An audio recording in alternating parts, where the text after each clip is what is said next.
అపోస్తలుల కార్యముల గ్రంథం అపోస్తలుల కార్యముల గ్రంథం 10వ అధ్యాయం 44 నుండి 48 వచనాలు. 44 నుండి 48 వచనాలు. పేతురు ఈ మాటలు ఇంకా చెప్పుచుండగా అతని బోధ విన్న వారందరి మీదికి పరిశుద్ధాత్మ దిగెను. సున్నతి పొందిన వారిలో పేతురుతో కూడా వచ్చిన విశ్వాసులందరూ పరిశుద్ధాత్మ వరము అన్యజనుల మీద సైతము కుమ్మరింపబడుట చూచి విభ్రాంతి నొందిరి. ఎలయనగా వారు భాషలతో మాట్లాడుచు దేవుని ఘనపరచుచుండగా వినిరి. అందుకు పేతురు, మనవలే పరిశుద్ధాత్మను పొందిన వీరు బాప్తిస్మము పొందకుండా ఎవడైనను నీళ్లకు ఆటంకము కలుగజేయగలడా అని చెప్పి యేసుక్రీస్తు నామమందు వారు బాప్తిస్మము పొందవలనని ఆజ్ఞాపించెను. తరువాత కొన్ని దినములు తమ యొద్ద ఉండుమని వారతని వేడుకొనిరి. చదవబడిన దైవలేఖనం కొరకు ప్రార్థన చేసి వాక్యాన్ని ధ్యానం చేద్దాం. ప్రార్థన చేసుకుందాం.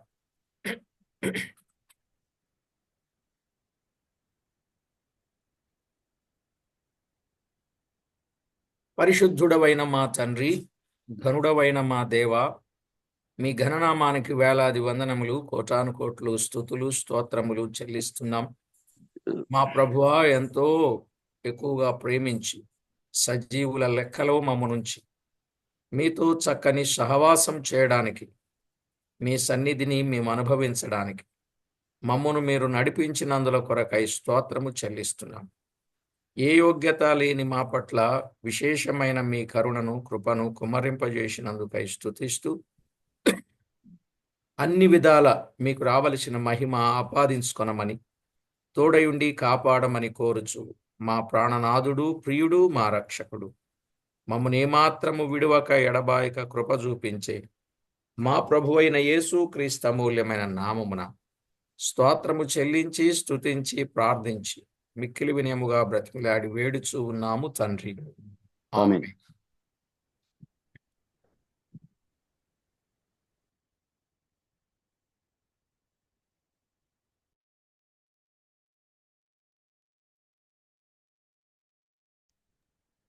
ప్రభునందు ప్రియులారా,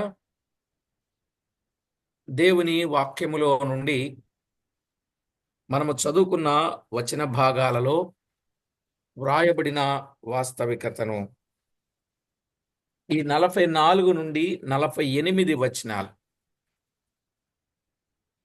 దేవుని ఆత్మ వారి మీదికి దిగివచ్చుట, వారికి బాప్తిస్మము ఇచ్చుట.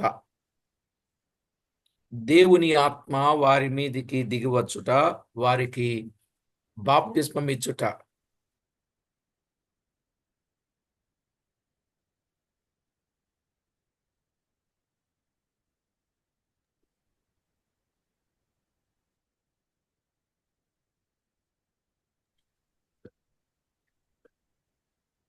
నలభై 44వ వచనంలో ప్రసంగం విన్న వారి మీద క్షణములో ఆత్మ దిగెను. ఇంట సమకూడి ఉండగా పేతురు వచ్చి రక్షణ సువార్తను ప్రకటించుచూ ఉన్నాడు. వినేవారెవరు? అక్కడ వినేవారు రక్షణ లేని అన్యులే. రక్షణ లేని అన్యులే. ఇది అపోస్తల కార్యాలు 11:14లో తేటపడింది. 11:14లో తేటపడిన సంగతి.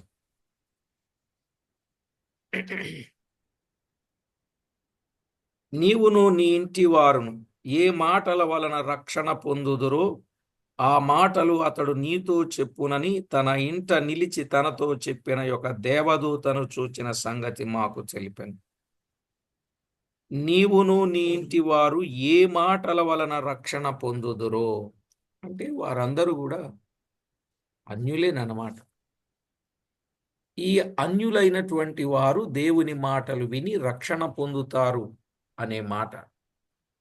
వారు అన్యులుగా ఆ గదిలో చేరిరి గాని కొద్ది కాలానికి కొంతకాలానికి విశ్వాసులై ఆత్మను పొంది మిక్కిలి సంతోషించారు. నిజమే, వినుట వలన విశ్వాసము కలుగును అని రోమా 10:17 ద్వారా మనకు తెలుస్తుంది. కాబట్టి రక్షణ సువార్తను వినిన వెంటనే విశ్వాసులయ్యారు. విశ్వాసులు ఆలస్యము లేక వారు ఆత్మను పొందారు. కొన్ని ప్రశ్నలు వేసి జవాబులు తీసుకుంటే సంగతి మనకు విపులంగా అర్థమవుతుందండి. ఏంటి ఆ ప్రశ్నలు? దాదాపుగా ఒక 5 ప్రశ్నలు మనం వేసుకుంటే, 1, వీరు క్రైస్తవులై ఉండి రెండవ ఆశీర్వాదముగా ఆత్మను పొందవలనని ఉండిరా? వీరు క్రైస్తవులై ఉండి రెండవ ఆశీర్వాదముగా ఆత్మను పొందవలనని ఉండిరా? జవాబు: క్రైస్తవులు కారు. వారు రక్షణ లేని కొర్నేలి అన్యులైన స్నేహితులే. ఆ మాట 11-14 బట్టి. పేతురు వచ్చి వారికి క్రీస్తు సంగతి తెలిపే వరకు వారికి రక్షణ లేదు. క్రీస్తు సంగతి వారికి తెలియజేసే వరకు వారికి ఏమి లేదు, వారికి రక్షణ లేదు అని మనకు అర్థమవుతుంది. 2, వీరు భాషల కొరకు వేచియుండినవారా? వీరు భాషల కొరకు వేచియుండినవారా? కానే కాదు. కొర్నేలి తన ఇంట అనేకులైన తన బంధువులను ముఖ్య స్నేహితులను సమకూర్చియుండెను. 10వ అధ్యాయం 24వ వచనం 27వ వచనం. 10, 24, 27. వారు సువార్త విని రక్షణ పొందుట కొరకే గాని భాషలు పొందవలనని సమావేశమైన వారు కానే కారు. వారు సువార్త విని రక్షణ పొందటానికే వారు కూడి వచ్చారు గాని భాషలు పొందవలనని, భాషలు మాట్లాడవలనని వారు సమావేశమైన వారు కానే కారు. 3, ఆత్మ కొరకు ముందు నీళ్లతో బాప్తిస్మము పొందవలెనా? ఆత్మ కొరకు ముందు నీళ్లతో బాప్తిస్మము పొందవలెనా? జవాబు: అక్కరలేదు. వీరు స్నానము పొందని వారే గాని వాక్యము విని క్రీస్తును నమ్మి అప్పుడే ఆత్మను పొందిరి. వీరు వాక్యము విని క్రీస్తును నమ్మి అప్పుడే ఆత్మను పొందారు. అటు పిమ్మట మీరు బాప్తిస్మము పొందవలనని పేతురు వారికి ఆజ్ఞాపించాడు. 10:48. మీరు బాప్తిస్మము పొందవలనని పేతురు వారికి ఆజ్ఞాపించాడు. 10:48. 4, ఆత్మ కొరకు కనిపెట్టి ఉపవాసముండి ప్రార్థించవలెనా? ఆత్మ కొరకు కనిపెట్టి ఉపవాసముండి ప్రార్థించవలెనా? జవాబు: అక్కరలేదు. కొర్నేలి ఇంటిలోని వీరందరూ వాక్యము విని ఆలకించి క్రీస్తునందు విశ్వాసముంచగాని ఆత్మను పొందిరి. వాక్యము విని ఆలకించి క్రీస్తు యేసునందు విశ్వాసముంచగాని వారు ఆత్మను పొందిరి. వారు ఆత్మ కొరకు వేచియుండియు ప్రార్థించియుండియు కనిపెట్టియుండియునైన వారు కానే కారు. వారు ఆత్మ కొరకు వేచియుండినట్లుగా, ప్రార్థించినట్లుగా, కనిపెట్టినట్లుగా వారేమీ చేయలేదు. వారు ఉపవాసం ఉన్నట్లుగా లేనే లేదు. ప్రియులారా, ఈరోజు చెప్పే బోధలకిని ఆ రోజు జరిగిన కార్యానికిని మనము జాగ్రత్తగా బేరీజు వేసుకోవాలా. అప్పుడే మనకు అర్థమవుద్ది అసలు సత్యం. ఏది సత్యం, ఎవరు సత్యం అనేది మనకు అర్థమవుతుంది. ఇక 5, ఆత్మ పొందవలనని తల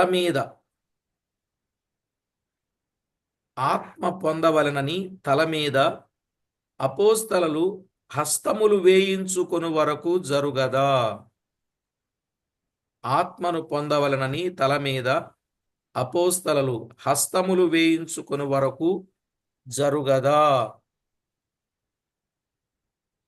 వీరి మీద నెవరు చేతులుంచనిదే సువార్త వినుట వలన విశ్వాసముతో ఆత్మను పొందిరి.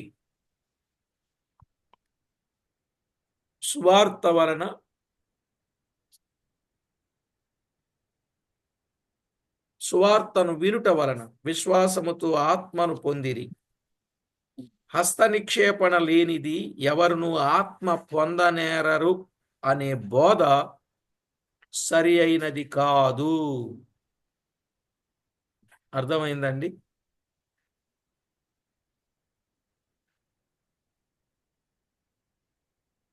హస్త నిక్షేపణ లేనిది ఎవరును ఆత్మను పొందనేరరు అని కొందరు చెబుతా ఉంటారే, అది సరి అయిన బోధ కాదు. దానికి దూరముగా నుండాలి. విశ్వాసముతో వినుట వలన ఆత్మను పొందుతాం, సందేహము లేదు. గలతీ పత్రిక 3:2.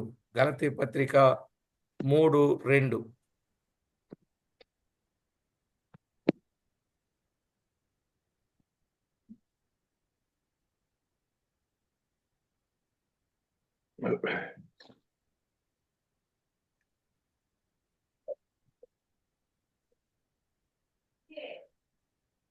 లేపండి, లేపాలా.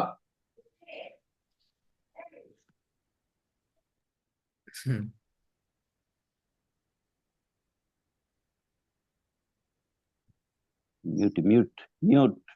ఓకే. అపోస్తలులు 8వ అధ్యాయం 15 నుండి 17 వచనాలలో అపోస్తలులు చేతులుంచుట వలన పరిశుద్ధాత్మ అనుగ్రహింపబడినది వాస్తవమే. ఎందుకు అలాగు జరిగెనో ఆ సంగతి అక్కడే వివరించబడింది. ఎందుకు అలా జరిగిందో ఆ సంగతి అక్కడే వివరించబడింది. అపోస్తల కార్యాలు 9వ అధ్యాయం 17లో అననీయ చేతులుంచినప్పుడు సౌలు పరిశుద్ధాత్మ నింపబడినది వాస్తవమే. అననీయ చేతులుంచినప్పుడు సౌలు పరిశుద్ధాత్మతో నింపబడినది వాస్తవమే. 19వ అధ్యాయం 6వ వచనం.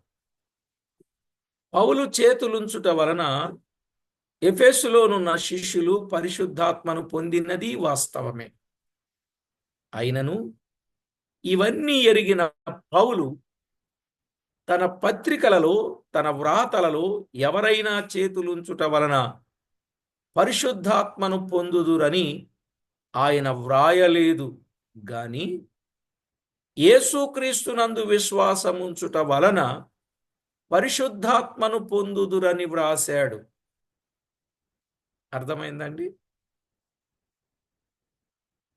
అననీయ చేతులుంచినప్పుడు సౌలు పరిశుద్ధాత్మతో నింపబడ్డాడు. పౌలు చేతులుంచుట వలన ఎఫెసులోనున్న శిష్యులు పరిశుద్ధాత్మతో నింపబడ్డారు. వాస్తవమే. మరి ఇన్ని ఎరిగిన పౌలు తన వ్రాతలలో ఎవరైనా చేతులుంచితే పరిశుద్ధాత్మను పొందుతారని ఎక్కడైనా వ్రాశాడా? ఎక్కడా వ్రాయలేదు. గాని ఏమని రాశాడు? యేసుక్రీస్తునందు విశ్వాసముంచుట వలన పరిశుద్ధాత్మను పొందుతారని వ్రాశాడు. ఎఫెసు పత్రిక 1:13. ఎఫెసు పత్రిక 1:13. గలతీ పత్రిక 3:13-14. గలతీ పత్రిక 3:13-14. మరియు గలతి 4:6లో 4:6లో మీరు కుమారులైనందున నాయనా తండ్రి అని మొరపెట్టు తన కుమారుని ఆత్మ దేవుడు మన హృదయములలోనికి పంపెను అని చెప్పాడు. మన హృదయములలోనికి పంపాడు 3:26లో. కనుక యేసుక్రీస్తునందు మీరందరూ విశ్వాసము వలననే దేవుని కుమారులై ఉన్నారు అని వ్రాశాడు. క్రీస్తునందు విశ్వాసం ఉంచినప్పుడే దేవుని కుమారుడు అయ్యాడు. దేవుని కుమారుడు ఎప్పుడైతే అయ్యాడో పరిశుద్ధాత్మను మనలోనికి పంపాడు అని వ్రాశాడు. తెస్సలోనికైలకు రాసిన 2వ పత్రిక 2వ అధ్యాయం 13వ వచనం. తెస్సలోనికైలకు రాసిన 2వ పత్రిక 2వ అధ్యాయం 13వ వచనం. మన రక్షణలో పరిశుద్ధపరచుట వలనను మీరు సత్యమును నమ్ముట వలనను రక్షణ పొందుటకు దేవుడు ఏర్పరచుకొనెను అని ఉన్నది.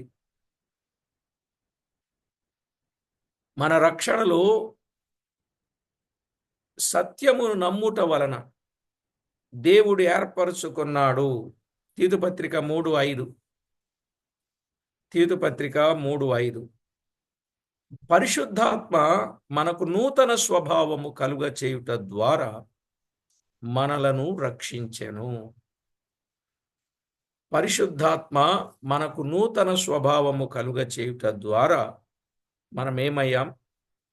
రక్షించబడ్డాం. కొరింథీయులకు రాసిన మొదటి పత్రిక 6వ అధ్యాయం 10-11 వచనాలు. కొరింథీయులకు రాసిన మొదటి పత్రిక 6వ అధ్యాయం 10-11 వచనాలు. పేతురు రాసిన మొదటి పత్రిక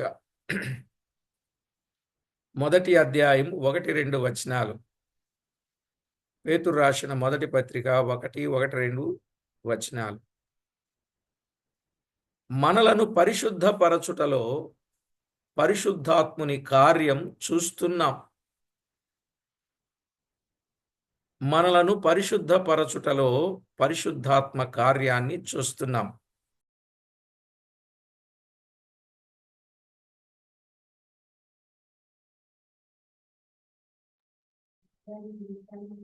కనుక రక్షింపబడుట ఒకసారి, పరిశుద్ధాత్మను పొందుట మరొకసారి కాదు. రక్షింపబడుట ఒకసారి, పరిశుద్ధాత్మను పొందుట మరొకసారి కాదు. రక్షణలోనే పరిశుద్ధాత్ముని కార్యము ఇమిడి ఉంది. ఇది ముమ్మాటికి సత్యం. అసలు పాపమును గురించి, తీర్పును గురించి లోకాన్ని ఒప్పుకొనజేసేవాడెవరు? పరిశుద్ధాత్ముడే. కనుక ఈ సత్యాన్ని మనము ఆలోచన చేయాలి.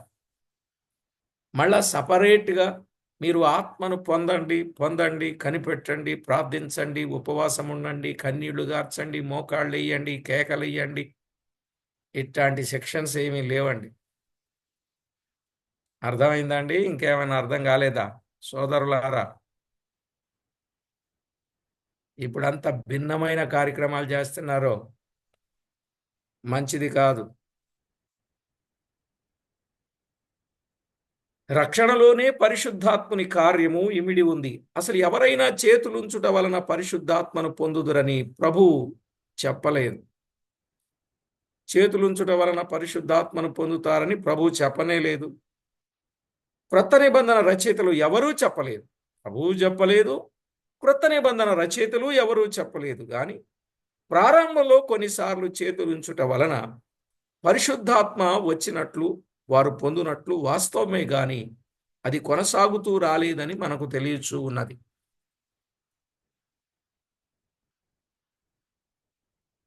ప్రియులారా, 10వ అధ్యాయం 45-46 వచనాలు. 10వ అధ్యాయం 45-46 వచనాలు. పరిశుద్ధాత్మ వివరముగా అనుగ్రహింపబడినని, భాషలు కూడా సూచనగా అనుగ్రహింపబడని, వారి విశ్వాసమును స్థిరపరచుటకేనా కాదు, పేతురుతో వచ్చిన యూదా విశ్వాసులు విభ్రాంతి నొందిరి. అదేమిటి? భేదమేమియూ లేక అన్యులలో కూడా నమ్మిన వారి మీదికి పరిశుద్ధాత్మ దిగి వచ్చిన దానికి వారు అభ్యంతరపడిరి. ఆ సంగతి క్రొత్తది, ఇది వరలో జరుగునది. మేమే అన్యుల కంటే శ్రేష్ఠులమని యూదులు చెప్పుకునేవారు అప్పట్లో. అర్థమైందండి? అందుకని వారు విభ్రాంతి పడవలసి వచ్చింది, వారు ఆశ్చర్యపడవలసి వచ్చింది. యూదులలో క్రీస్తును నమ్మిన వారు సహకారిగా ఆ గర్వమును మానుకొనుట లేదు గాని, ఆత్మ దిగివచ్చిన వారు భాషలలో మాట్లాడితే ఆ భాషలు సూచకమై సందేహ నివారణ కలుగజేసేది ఎవరికి? పేతురుతో కూడా వచ్చిన యూదా భక్తులకే, అంతేగాని మరొకటి కాదు. వారు చూచి పేతురుతో కూడా సంగతి గ్రహించి నూతనముగా మనమలే వీరికి అనుగ్రహించుటకు దేవుడు సమ్మతించనని ఎంచి దేవుణ్ణి కొనియాడారు. అర్థమైందండి? వారు కూడా దేవుణ్ణి కొనియాడారు. ఆ భాషలు లేనిది నూతనముగా నమ్మిన ఆ అన్య విశ్వాసులు యూదా విశ్వాసులు చేర్చుకొనరు గనుక కొరింథీయులకు రాసిన మొదటి పత్రిక 14వ అధ్యాయం 22లో వ్రాసినది సరిగానే ఉంది.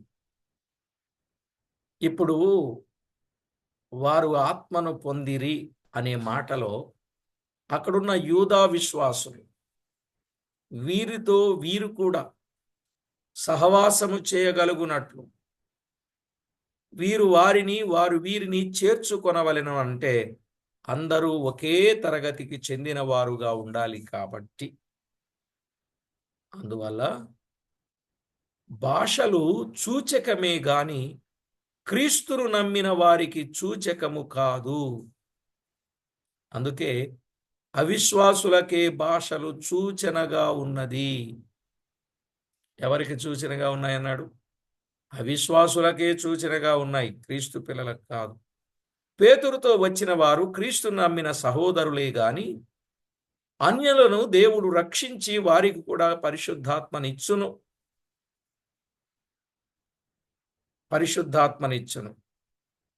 సత్యము మట్టుకు అవిశ్వాసులైన సహోదరులు వారి అవిశ్వాసమును సద్దణచుటకై గుర్తుగా అలనాడా భాషలు దయచేయబడ్డాయి. అర్థమైందండి? అవిశ్వాసులైన సహోదరులు వారి అవిశ్వాసమును సద్దణచుటకై గుర్తుగా అలనాడా భాషలు దయచేయబడ్డాయి. ఈ దినాలలో భాషలతో అనే అగత్యతనే లేదు. ఎందుకు? ఇప్పుడు అతి స్పష్టముగా వాక్యములో ప్రతి సంగతి వ్రాయబడి ఉన్నది. ప్రతి సంగతి వ్రాయబడి ఉంది గనుక ఇప్పుడు అక్కడ భాషలతో పని లేకపోయింది. ఇప్పుడు క్రొత్త నిబంధన చెల్లుచున్న ఈ కాలమందు అన్యులు రక్షించబడి ఆత్మను పొందగలరా అనే సంశయమే లేదు. ఎందుకంటే విశ్వాసము వలన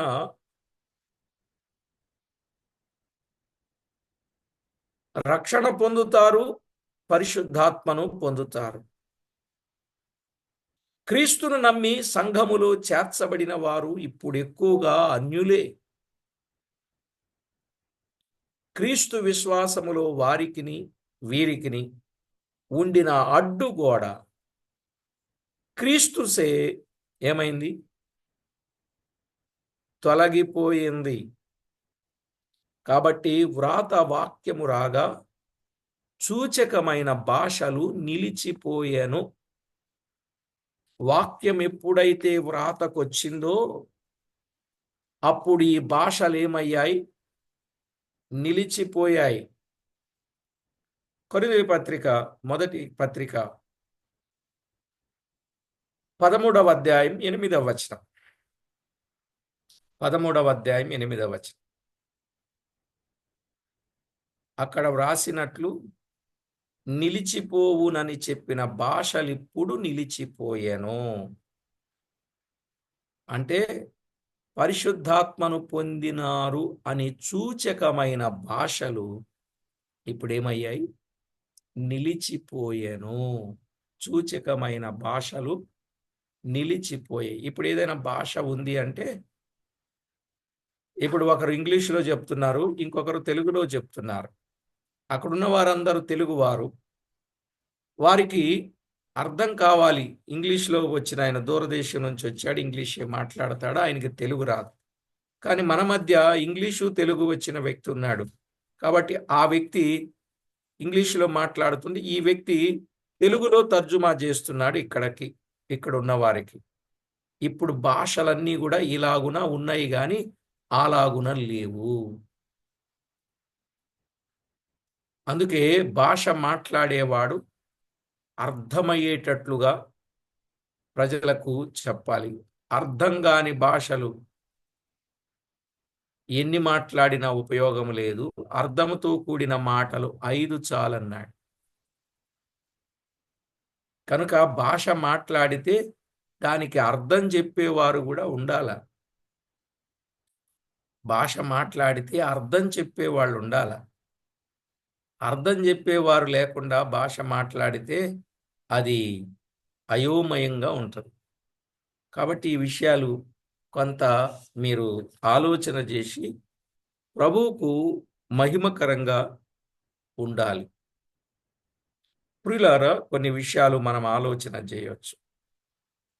కొర్నేలి ఇంటి వారు భాషలతో మాటలాడుచు దేవుని కనపరచుచు ఉండగా వినిరి అని 46వ వచనంలో చూస్తాం. ఎలయనగా వారు భాషలతో మాటలాడుచు దేవుని గణపరచుచుండగా వినిరి అని 46వ వచనం. అంటే ఇక్కడ తెలియని భాష కాదు, వారు భాషలు మాట్లాడుచు దేవుని గణపరచుట పేతురుతో వచ్చిన యూదా విశ్వాసులకు అర్థమైంది. అందువలన 2వ అధ్యాయం 4 నుండి 11 వచనాలలో అర్థమయ్యే భాషలో మాట్లాడినట్లే వారు నేర్చుకొనిన విదేశీయుల భాషలతో మాట్లాడుచున్నారని వారికి తెలియచున్నది. దేవుడు తన ఆత్మను యూదులు కాని అన్యుల మీద కుమ్మరించెనని వారు నమ్మిన యూదులతో పాటు క్రీస్తు సంఘములో ఉన్నారని ఈ యూదా విశ్వాసులకు నిశ్చయత కలిగించేందుకు ఈ బయటి రుజువును అప్పుడు అవసరముగా ఉన్నది. అర్థమైందండి? ఆ సందర్భం అసాధారణమైనట్టిది. ఇప్పుడు అవసరమైనది కాదు. అప్పుడు వారు తెలిసిన భాషతో మాట్లాడుచు దేవుని గణపరచుచుండగా ఇప్పుడు కొందరు తెలియని భాష మాట్లాడుచు తామేదో గొప్ప అని తమ్మును తాము గణపరచుకొనుచు ఉన్నారు. అవునా కాదా? ఇప్పుడు తమ్మును తాము గణపరచుకొనుచున్నారు. మేము మాట్లాడేది మీకు భాషలు రావు, మాకు భాషలు వచ్చు అని. ఆ భాష ఒక్కరికి ఒక్క ముక్క అర్థం కాదు. అసలు మాట్లాడిన భాషే వారికి అర్థం కాదు.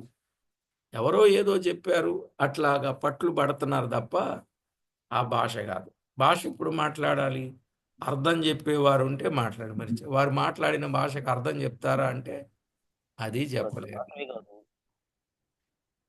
కాబట్టి ప్రియులారా, ఇది సరి అయిన పద్ధతి కాదు. పరిశుద్ధాత్మ వరము అన్యజనుల మీద సహితము కుమ్మరింపబడునని 10వ అధ్యాయం 45-46 వచనంలో ఉన్నది. అయితే క్రీస్తును మీరు అంగీకరించినందుననే మీరు పరిశుద్ధాత్మ వరమును పొందితిరా. ఆలోచన చేయాలి. చేతులుంచనిది మరియు నీళ్లలో మునగనిది క్రీస్తు మా సొంత రక్షకుడైనందువలననే ఆత్మ మీ మీదికి దిగనా లేదా? ఇది మీ అనుభవములో నిశ్చయము కావలెను. వారి అనుభవములో వారు అర్థం చేసుకున్నారు. మరి మీ అనుభవం, మీరెప్పుడు ఆత్మను పొందితిరి? పొందారా లేదా? కొర్నేలి తనతో ఉన్నవారు ఆత్మను పొందడానికి ఏం చేశారు? వారు చేసిన పని ఒక్కటేనండి. క్రీస్తు సువార్త వాక్యము వినినందున విశ్వసించారు మినహా మరేమీ చేయలేదు. ఇది ఈరోజు జరగవలసిన సత్యం. క్రీస్తునందు విశ్వాసం ఉంచి రక్షణ పొంది ఆత్మను పొందిన అనుభవము కలిగిన వారుగా ఉన్నారు. వారు పేతురు ప్రసంగము విన్నారంతే. క్రీస్తునందు విశ్వాసం ఉంచు వాడెవడో వాడు ఆయన నామం మూలముగా పాపక్షమాపణ పొందునని ప్రవక్తలందరూ ఆయనను గురించి సాక్ష్యం ఇచ్చుచున్నారని పేతురు స్వరమెత్తి ప్రస్తావించుచుండగానే అక్కడ అద్భుతము జరిగినట్లుగా చూస్తాం. 43వ వచనం. అసలు ఆయన ప్రస్తావించగానే క్రీస్తు యేసునందు విశ్వాసం ఉంచుట వలన పాపక్షమాపణ కలుగునని ప్రవక్తలందరూ చెప్పారు అని చెప్పాడు. ఆ మాట విన్న వారు వాక్యాన్ని గ్రహించారు. ఆ అన్యులు ఆ వాక్యము చొప్పున క్రీస్తునందు విశ్వాసం ఉంచారు. వెనువెంటనే ఆత్మ వారి మీదికి దిగెను. క్రీస్తునందలి విశ్వాసమే ఆత్మ లభ్యమగుటకు కారణం. వేరొకటి అవసరము లేదు. అర్థమైందండి? వేరొకటి అవసరం లేదు. క్రీస్తు యేసునందు విశ్వాసం ఉంచితే ఆత్మను పొందిన వారం అవుతాం. మరి ఆత్మను పొందిన వారు ఏం చేయాలనేది నేను వీడియోలో చెప్పాను. ఎప్పుడో కొన్ని సంవత్సరాల క్రితమే ఆరాధన ఛానల్లో ఈ వర్తమానాలు చెప్పాను. ఆరాధన ఛానల్ ఉంది కదా, డబ్బులు కట్టి గంటకింతని డబ్బు కట్టి దేవుని వాక్యాన్ని ప్రకటన చేశాను. ఆ ప్రకటన చేసినప్పుడు కూడా ఎవరిని రూపాయి అడగలే. కనీసం స్క్రోలింగ్ కూడా బ్యాంక్ అకౌంట్ నెంబర్ ఇచ్చి స్క్రోలింగ్ కూడా చేయలేదు. ఎందుకంటే అందరిలాగా మనం ఉండకూడదు. అందరూ మేము ఇలా చేస్తున్నాం, మాకు సహాయం చేయండి, మీరు చేయకపోతే మేము ఆగిపోతాం. ఇన్ని ఎవడు చేయమన్నాడు, ఇన్ని ఎవడు ఆగిపోమన్నాడు? జనాల మీద ఆధారపడి ఇట్లా చేయటం కరెక్ట్ కాదు కదా. కాబట్టి వాస్తవిక సత్యాలు ఒక్కొక్కటి అర్థం చేసుకుని ప్రభువుకి ఎంతో మహిమ తెచ్చేటట్లుగా విషయాలను ఆలోచన చేయడం జరిగింది. కాబట్టి ప్రభునందు ప్రియులారా, పరిశుద్ధ గ్రంథమైన బైబిల్లో కొన్ని విషయాలు మనము సరిగా వివేచన కలిగిన వారంగా ఉండాలి. 10వ అధ్యాయం 47వ వచనంలో మనవలే అన్యులైన వారు ఆత్మను పొందితురని పేతురు ఆ సంగతి వివరించుచున్నాడు. క్రీస్తు తన శిలువలో అడ్డపు గోడను పడగొట్టాడు గనుక ఈ కాలములో అన్యుడేమి యూదుడేమి రక్షణ పొందుటలో అందరూ సరిసమానులే అని కొర్నేలి ఇంట సమకూడిన వారి వలన ఆ రోజున జరిగిన కార్యం. వారు క్రీస్తును అంగీకరించగాని ఆత్మలో పాలిభాగస్తులైరి. బాప్తిస్మము పొందదగిన విషయం ఈ విషయంలో ఎక్కడా కనపడటం లేదు. చిన్నపిల్లల బాప్తిస్మము గాని పెద్దవారి బాప్తిస్మము గాని దీనిలో లేదు. అర్థమైందండి? ఇక్కడ చిన్నపిల్లల బాప్తిస్మని గాని పెద్దవారి బాప్తిస్మని గాని దీనిలో లేదు. బాప్తిస్మము మట్టుకు వయసు అనేది ఎన్నికకు రాకూడదు. బాప్తిస్మము పొందిన వారెవరనగా దీనిలో కనిపించినట్లే రక్షణ సువార్తను విని క్రీస్తునందు విశ్వాసముంచి ఆత్మచేత ముద్రింపబడిన వారే నిరాటంకంగా బాప్తిస్మము పొందగలరు. అర్థమైందండి?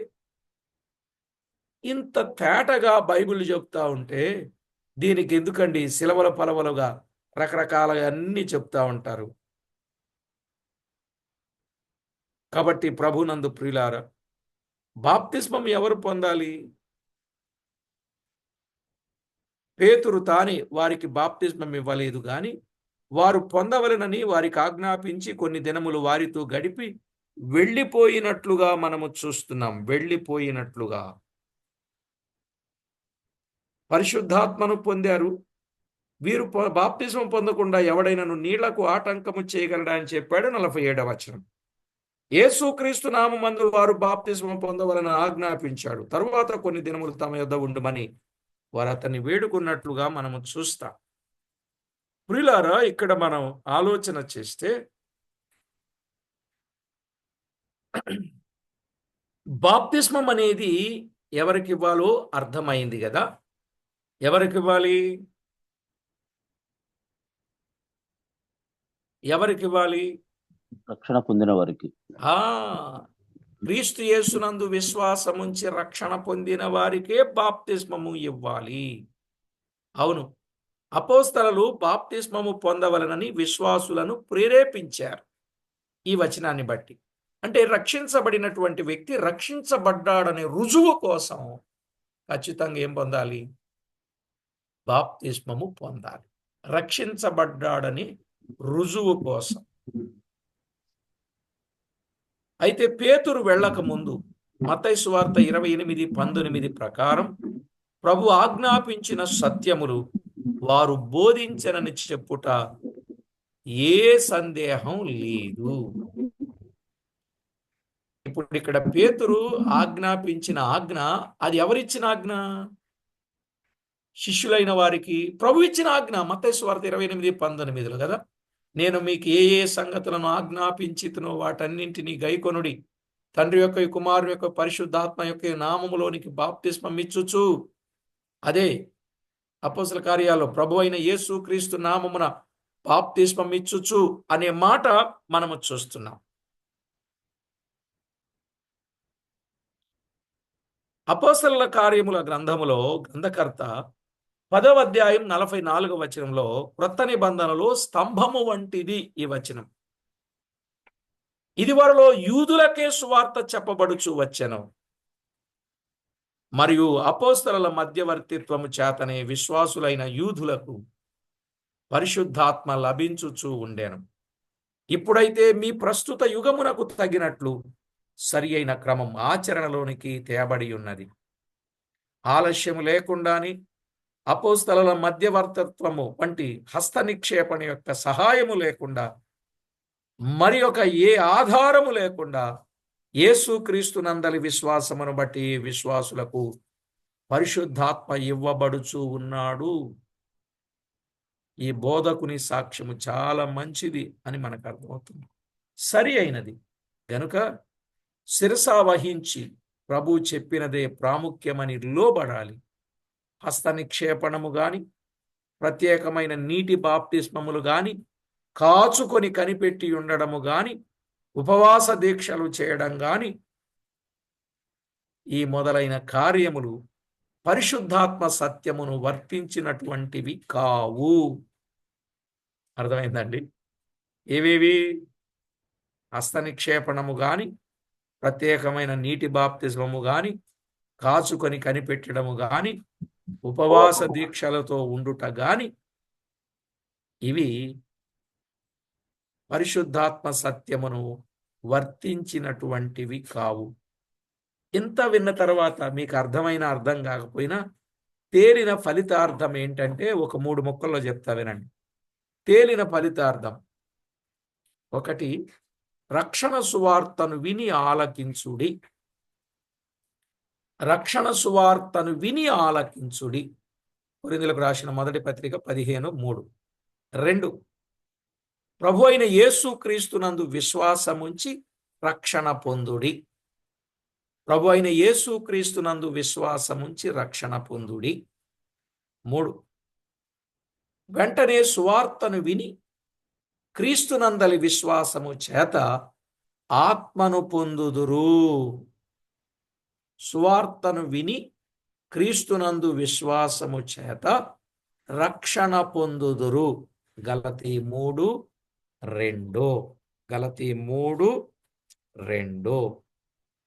ప్రియులారా, ఇదండి బైబిల్ చెప్పిన సత్యం. ఇట్టి సత్యాన్ని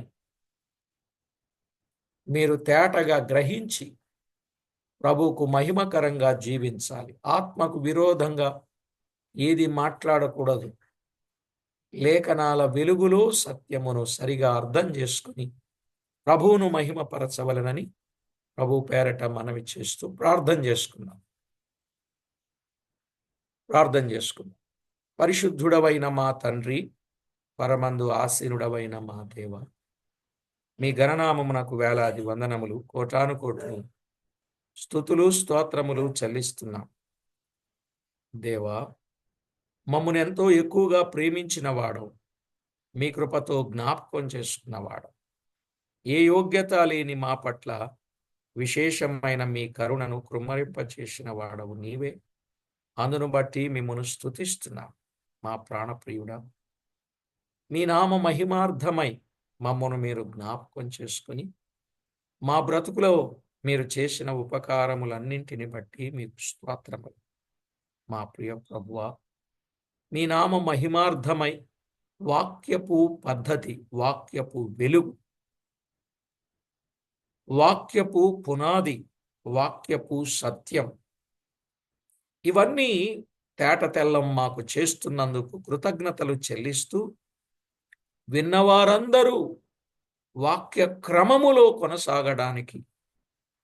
కొనసాగే ప్రతివారు ఇతరులకు నేర్పడానికి సిద్ధపరచుమని కోరుచు మా ప్రభువైన యేసు క్రీస్తు అమూల్యమైన నామమున స్తోత్రము చెల్లించి స్తుతించి ప్రార్థించి మిక్కిలి వినయముగా బ్రతిమిలాడి వేడుచూ ఉన్నాం మా ప్రియ పరలోకపు తండ్రి.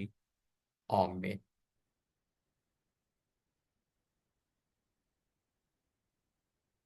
ప్రభునందు ప్రియులారా,